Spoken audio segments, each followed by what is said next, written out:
Mount & Blade 2 Bannerlord is somewhat different to its predecessor. Whilst in Warband the only thing stopping you from getting your own kingdom was money and armies, it's a bit different in the new iteration of the series.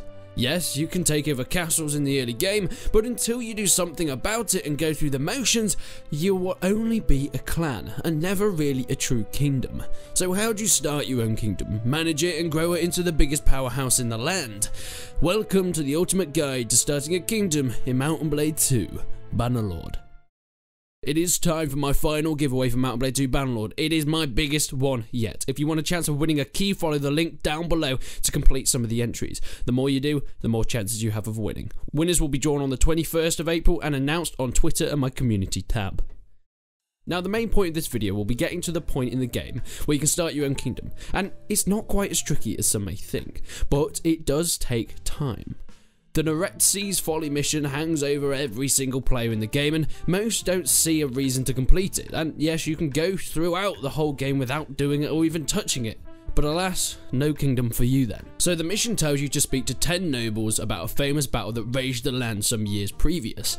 You will have to find these nobles and they'll have a blue exclamation mark on their party. When you run into them on the map, speak to them and you'll complete one part of this mission. Now just do this with the 9 other nobles. Now, if you're having trouble finding these nobles to talk to, you can go up to pretty much any other noble in the game and they'll tell you who you need to talk to. To find them, press N to go to the encyclopedia and it will tell you the last name position of that lord. Either go around asking the Kharadic nobles for the names of the people you need to talk to, or just pause the video here and go down the list of all the nobles that you need to speak to and what faction they are a part of. Now, this can of course be done in any order, not just the order on the screen, but be careful, especially who you annoy and make enemies of, because angering a certain faction may make it tricky to talk to that noble of the faction for the quest. Once you have spoken to all 10 nobles, that part is complete. The next quest will be assemble the dragon banner. I know, it's pretty edgy, right? You must go and talk to 2 people. Istiana, who's staying in Epicatria, the big empire city just below the Stygian territory, and Arzagoth, who can be found at the Battanian city of Maranath. It doesn't matter which one you speak to first, but you'll need to talk to them both, and they'll both tell you their own stories. Istiana owes her life to the Empire. She loves them and she's always loyal. She'll tell you how the former glory of the Empire needs to be restored and the Dragon Banner is the best bet for this. She tells you to head to a hideout nearby to go and find one of 2 pieces of the banner. So, go do this. Go take the hideout, much like any other hideout you do in the game. Once completed though, you will acquire one part of the Dragon Banner. Next, Arzagoth. He will tell you how Karadia under the Empire was devastating, how chaos and dictatorship ravaged the land and the Empire must never grow to what they were before.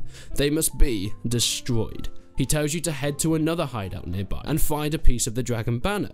Once doing so, you'll now have both pieces and will have completed that mission to assemble the banner. But this is where the decision making comes. We all know Istiana loves the Empire and wants to see it rebuilt, or Arzagoth wants it destroyed. So you must decide who you take the assembled banner to, and therefore pledge to. Do you take it to Istiana and vow to rebuild the Empire as your own ruler? Or do you give it to Arzagoth, and you tell him that you'll create a kingdom of your own and take down every last bit of what once was of that dictatorship in Karadia? Once you make your decision, talk to the retrospective person and they'll give you your final task before you can create your own kingdom. Once you ask them how you create your own kingdom, tell you there are certain conditions to meet. They go as follows. Reach clan tier 3. This one will probably take you the longest, but if you've been talking to the nobles as and when you find them around the map, by the time you found them all, you won't be that far from clan tier 3. Fight battles, do quests, kill looters, lots of looters, and sure enough eventually you'll reach the tier you need to be. This is also important as it raises your party capacity, which takes us on to the next condition. Gather 100 troops. This is self-explanatory. I tested and it doesn't count the troops that you have in garrisons, so it's only the troops that are in your party itself. So make sure that count is 100 and then you can complete that part. Furthermore, you must be independent of any other kingdom. So if you've joined someone else down the line, it's time to break that pledge. Finally, you must own a settlement of your own. This can be anywhere from a city to just a castle. So once again, this won't be too tricky to acquire, especially once you have that 100-man army. Now, a quick note, if your party size isn't quite big enough to hold 100 men, you can still get to 100 people in your party because, you know, you can go over the party limit, but some people will desert. So as long as you have 100 men count in your party when you go and talk to them, it doesn't matter if you desert afterwards. But yeah, once everything is completed, once you've gone down the checklist and make sure you've got everything there, go and speak to whomever you gave the quest to previously, and that's it. You'll be the leader of your own kingdom. With this, it brings up a new tab that you can explore, and you'll get a great overview of everything that's going on in your kingdom, the allies, the enemies. You can also rename the kingdom as a whole if you want.